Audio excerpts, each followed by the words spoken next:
হলে না যেতে যেতে এখন মন মানসিকতা হারিয়ে ফেলেছে। কবিতার সাথে আমি অনেক অনেক ছবিতে কাজ করেছি। কবিতাদের মতো শিল্পী আর জন্মাবে না। অঞ্জনা দি আমাদের মাঝে নেই। হঠাৎ শুনি যে উনি অসুস্থ, হঠাৎ শুনি যে উনি মারা গেল। মৃত্যু মানুষকেও দেখলে আমি নিতে পারি না, সারাক্ষণ আমার ব্রেনের মধ্যে উঠে থাকে। আমি একা প্রডিউস করতে পারি, কথা একটা ছবি করতে পারি, তারপরে তো হলে গিয়ে ছবিটা দেখবে তো মানুষ, দেখার তো ওই ধরনের আসলে মন মানসিকতা কিন্তু এখন দর্শকের ওইভাবে নেই না। হলে না যেতে যেতে এখন মন মানসিকতা হারিয়ে ফেলেছে।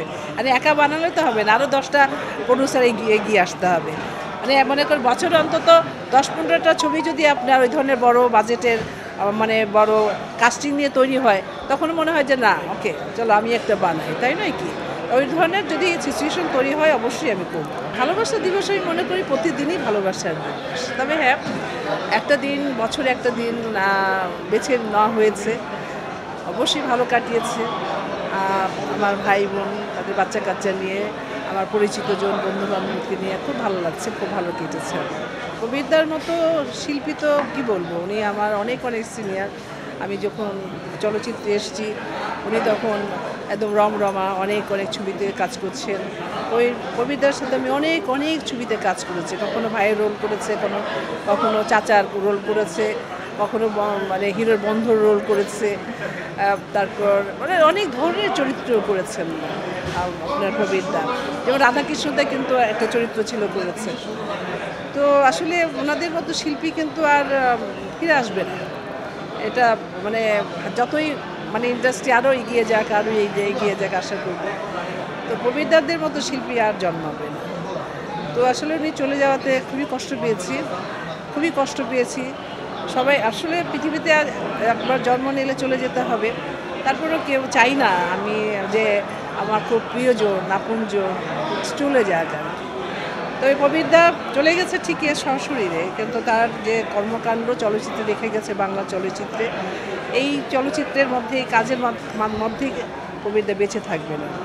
তো কবিরদার জন্য রইল আমার অনেক অনেক দোয়া, মানে উনি যেখানে থাকুক তার আত্মার শান্তি কামনা করি।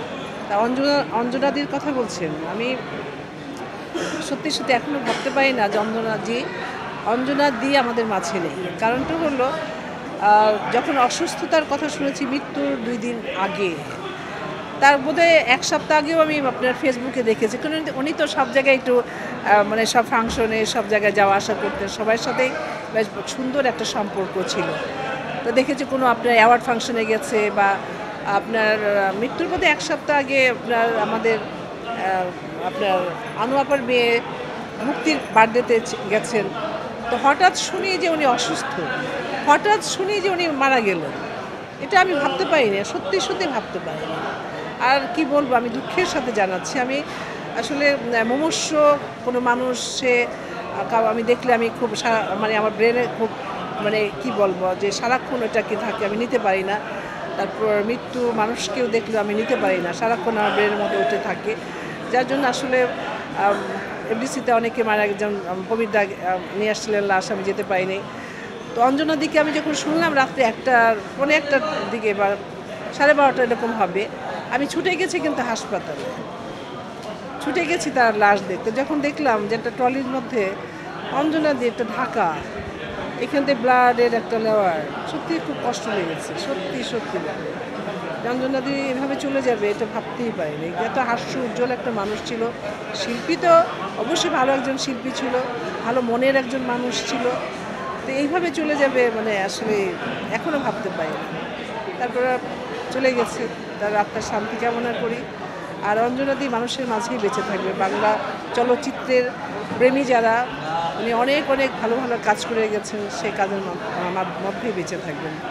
অঞ্জনা দি এখানে থাকুক, অঞ্জনা দি ভালো থেকো, আমাদের তোমাকে শান্তি দেবে।